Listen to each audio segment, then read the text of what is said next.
My name is Barbara Escher, and I would like to let you know how to be a perfect parent. Because admit it, you really want to be a perfect parent, don't you?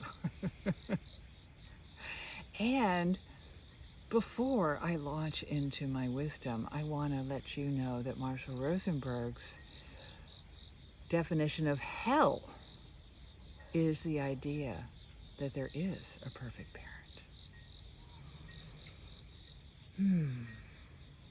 More about that later. So I am going to, my friend Chris here is going to role play my son. This is an actual event that happened. And I'm going to role play how I was a perfect parent. So here we go.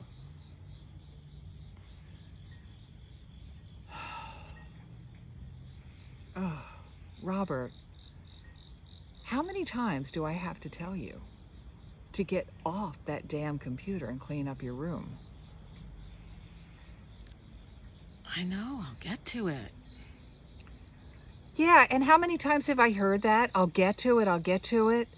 And when are you going to get to it? Well, you don't have to yell at me. That's not very nonviolent.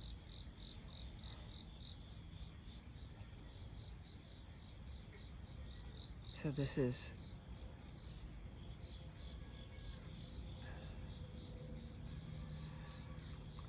I'd like to talk to you more about this later. Are you willing to check in with me, like say in an hour? Yeah, sure. Okay, thank you. No, it's this side. This is my,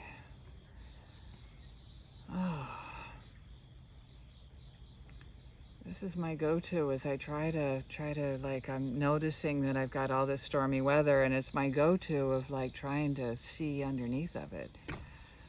I tell you, as soon as he said that's not very nonviolent, I was like, oh my God, I'm going into now this like that little shit.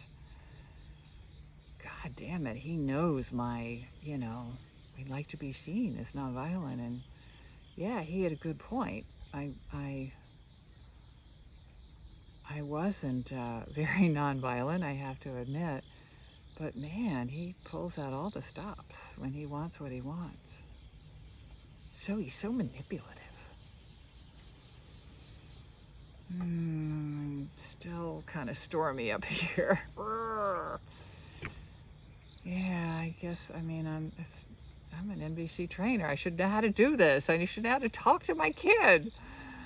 Particularly when I'm kicked up, right? I should be able to sit with those strong emotions and respond from my heart. And it's not easy. Oh my God. Yeah, when I said it's not easy. I finally started to open up into some tears. It's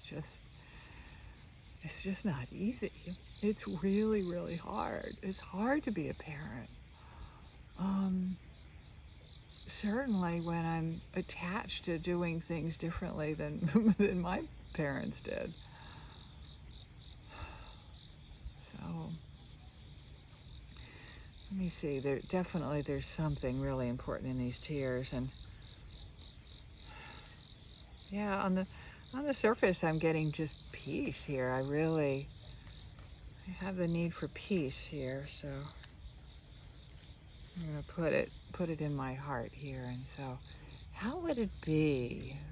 What would peace look like with my beloved son? Cooperation. Yeah, if I had peace, that I'd have his cooperation. He'd know that I am working too hard, working 2 jobs, just like my mother. Whoops. Maybe I'm not so different than my mother. Yikes. Okay, so I want peace, I want cooperation. And I want to learn. I want to get to that I can create connection with my kid and not only this, storminess. Oh, here's storminess still. Storminess. I want to be able to be with the storminess like right now and see if the learning kind of helps give me some more peace. And I'm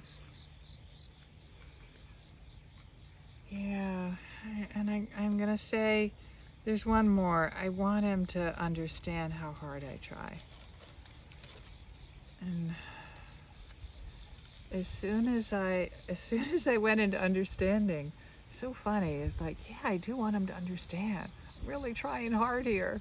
Trying hard not to slap the shit out of you like my mother did. And I really want to, and it's coming through in the way I'm talking to you. Okay. So I want understanding, so I'm softening even more. Too, I feel like, I'm gonna put it in her heart right now. I do want him to understand, but more important, I want to understand myself. I want to understand how hard I try, and I want to understand what was it in him that made him choose to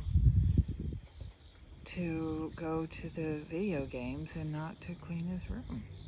I want to understand that. So I think before I actually go back there, I want to call somebody or just spend some time how it feels to be with my friends that are parents and have them really get how hard it is and how much I want the world to be different. I just see these patterns over and over again, and I want to go back to connecting with my kid, because I think he's going to more likely listen to me if there's a connection there, unless if he's like me, and he is, if he perceives as an authority telling him what to do, it's not going to go well. So let's go back to Robert, and let's say that I've talked to a friend for an hour. I've spent some time with some self-care and self-compassion, and let me give this another try and see if I have a feeling it's not gonna, part of me is scared. Okay, I need my empathy buddy again. But it's true. Just the thought of going back and talking to him now is scary because I want it to go well. So I'm kind of being with that, like, it's okay to be scared. And it's okay to be scared. And I can redefine what a perfect parent is. It's one who is comfortable, feels like themselves in the whole realm of all their emotions. So that's how I'm going to reframe the perfect parent right now, is just to let all my feelings come up while I try to feel into his world. Well, before he made that decision to keep on playing video games and not clean up his room, what was going on with him? So Robert, I noticed that coming back into the room, I'm a little bit scared right now, and I'm just gonna take care of that internally. I don't need for you to parent me right now. I just want to reassure you, because you're getting that look of like, oh, here it comes. She's scared, then she's gonna cry, and yeah, and I don't think I'm gonna do that this time. I think I'm gonna try something different. I wanna find out what's going on with you when you decided to keep on playing video games instead of cleaning your room. What was important? I'm really sucked in here. I was really in the middle of it, and I didn't want to stop.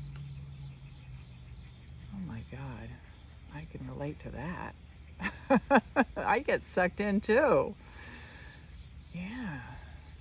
And have you ever got sucked in and been able to stop?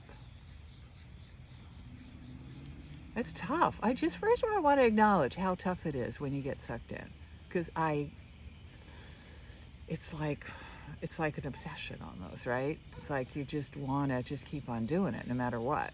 Whatever the consequences are, you're going to keep on doing it. Yeah. Have you ever had the experiences you were able to stop playing video games to do something else, or to stop in the middle of something you were really, really into? Yeah, when my friend comes over and it's time to go. Yeah. You can stop. And I imagine you don't like stopping, that it's uncomfortable for you, and you want to play with your friend more. Is that it? Yeah. So that's how you self-manage that wanting to do something, that compulsiveness, and you find something that is more important to you.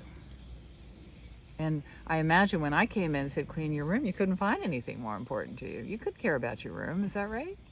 That's right. I don't care about my room. You care about my room, Mom. You're right. I do care about your room. And you've already heard about my need for safety and all of that. And how I don't want you to die because of the pizza slime, like engulfing your bed. You've heard that before. Yeah, I don't see it. I don't think it's that bad. You just don't see it as that bad. And I do. And it really triggers me when I come in and I step on a piece of pizza and I fall to the floor. I get really, really triggered. Or that I see you playing video games and instead of less uneaten food, I see more. I'm wondering if you could think of a plan so that it's sort of a between the way I would like your room and the way you would like your room. Or not the way you're willing to keep your room.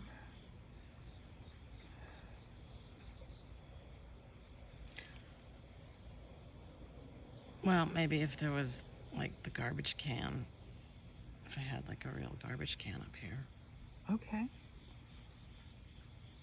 Is a real garbage can like one that you put out for the trash, like those great big ones that you see? Or Yeah, just... like I could throw the whole pizza box in. Okay. Well, let's give that a try. And there's something else that I wanted to say. I'm glad we can give that a try. Something else I want to say. I really regret the way that I spoke to you. And I feel tears coming up, and I'm not going to cry because it's inconsistent. You're right. It was violent the way I spoke to you. And I want you to be able to question authority because there are some things that are done in the world that are just not right. And that I want you standing up for what you feel is inconsistent with your values. So what are you hearing when you hear me say that? You're saying that I wasn't wrong in calling you a hypocrite. Yeah, no, you weren't wrong at all. You were absolutely right. I am a hypocrite. And I want to own it. It doesn't feel good owning it. And I am working on being comfortable with that. That's right. I'm a hypocrite sometimes. So feel free. Sling that slur all you want. Because that's my definition of a perfect parent, is being fully human. Being able to hold my kids' needs and my needs and be able to go back and forth with this communication relationship. It's not easy sometimes. And I love that you're my kid and that sometimes that we can connect and work on it. And other times I can totally screw up. How are you feeling now? I want to give you a hug, Mom. You are a perfect parent. Oh. I'll do a better job with the pizza. Oh, thank you so much. I love you so much. I'll take that hug off camera. How about that? Okay, cut.